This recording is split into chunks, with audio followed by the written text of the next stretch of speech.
ବାଙ୍କୀ ଉପଖଣ୍ଡ ଭେଡ଼ା ରାମଚନ୍ଦ୍ରପୁର ଖଜୁରୀପଦା ବୈଦେଶ୍ୱର କଳାପଥର ବାଘମାରୀ କଣ୍ଟିଲୋ ରାସ୍ତା ଓ ଏହାର ଆଖପାଖ ଅଞ୍ଚଳରେ ଦୀର୍ଘଦିନ ଧରି ମୋବାଇଲ ସୁନା ଅଳଙ୍କାର ଟଙ୍କା ଏବଂ ବାଇକ୍ ଗାଡ଼ି ଲୁଟ୍ କରୁଥିବା ଦୁଇ ପେଶାଦାର ଲୁଟେରାଙ୍କୁ ବୈଦେଶ୍ୱର ପୋଲିସ ଗିରଫ କରିବାରେ ହୋଇଛି ସଫଳ। ପ୍ରକାଶ ଯେ ଖଣ୍ଡପଡ଼ା ଥାନା ଅଧୀନସ୍ଥ ବଳଭଦ୍ର ପ୍ରସାଦ ଗାଁକୁ ଦୋଳଯାତ୍ରା ଉପଲକ୍ଷେ ରଶ୍ମିତା ପାତ୍ର ସ୍ୱାମୀ ଭରତ ପାତ୍ର ଏବଂ ପୁଅ ନିଜ ଅଟୋରେ ଭୁବନେଶ୍ୱରରୁ ଫତେଗଡ଼ ଅଭିମୁଖେ ଯାଉଥିଲେ।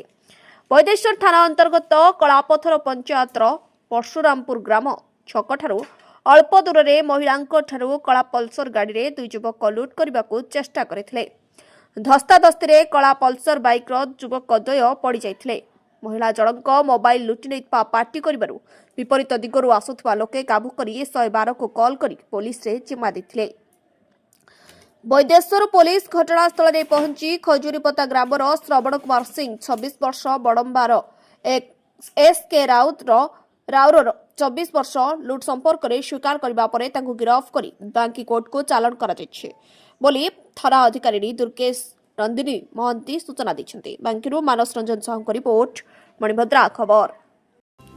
ଆପଣମାନଙ୍କର ସ୍ନେହ, ଶ୍ରଦ୍ଧା ଏବଂ ଭଲ ପାଇବାକୁ ପାଥେୟ କରି ମଣିଭଦ୍ରା ଖବର ୟୁଟ୍ୟୁବ୍, ଫେସବୁକ୍ ଏବଂ ପୋର୍ଟାଲରେ ତା'ର ସଫଳତା ବଜାୟ ରଖିଛି।